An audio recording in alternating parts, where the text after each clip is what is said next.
Hi guys, and welcome back to my channel. Today I'm going to show you how to make the simplest, most effective hair butter that will keep your natural hair soft, moisturized, and help with hair growth. And as always, the best part is you only need a few ingredients. For this DIY hair butter, you need shea butter, which is the star ingredient for moisture and softness, and then your DIY aloe vera and moringa oil. These two ingredients are everything hydration and growth, but we'll talk all about that later. The first step is to melt your shea butter by placing it in a jar in some hot water. So you don't need to leave it boiling because you don't necessarily need it hot. Just leave it in hot water for a couple of minutes and it should have melted completely like this. You need it completely melted like this so that it blends seamlessly with the aloe vera and moringa oil. Next, you need to combine the melted shea butter with the oil in the ratio 2:1. That means that whatever the quantity of melted shea butter you're using, the oil only has to be half of it. These two ingredients, aloe vera and moringa, are great for sealing in moisture and promoting hair growth. Now that all the ingredients are combined in a plate, you just need to transfer this to a refrigerator for a couple of hours and then it should have solidified like this. And once this has cooled a little, or should I say warmed a little, just whip it up. You'll do well to use a hand mixer for this process, in the absence of which you can still very well use a wooden spatula just like I'm doing. This step ensures that your butter is soft, fluffy, creamy, and very easy to apply. You just need to do this until you get that smooth, buttery consistency and then you're done. And this shouldn't take more than 10 minutes.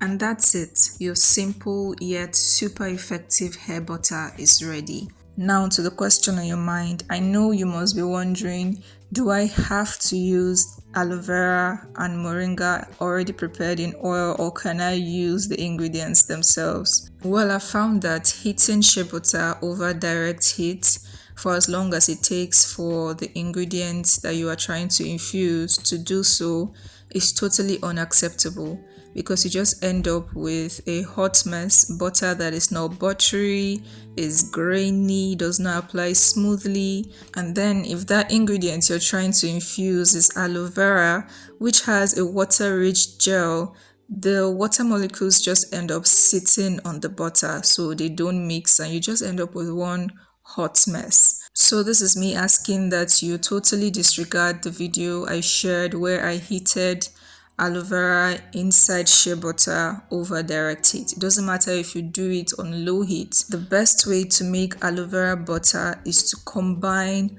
aloe vera oil with a butter, just like I've done in this video.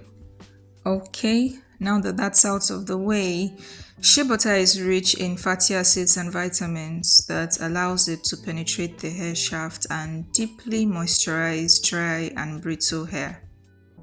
It's a natural sealant that coats hair strands to lock in moisture and make your hair appear softer, smoother, and even more supple. This means that you need to first of all hydrate your hair if it's dry just by spraying some water. If you have to, you can go on to apply some leave-in conditioner and then seal all of that moisture up with your DIY aloe vera and moringa hair butter. Just apply liberally until your strands are literally coated with the product. Now, with the addition of aloe vera for preventing hair loss and moringa for nourishing the scalp, you can see how this is one simple yet highly effective DIY hair butter for keeping your natural hair moisturized and for promoting healthy hair growth. I also like to use this hair butter for mini twists instead of using gels, because you know that your twists pop the more moisturized your hair is. I mean, you can literally see how juicy these twists look already. But thank you guys for watching this video. That's it. If you liked it, please give it a thumbs up and leave me a comment. Do you use aloe vera and moringa oil or butter?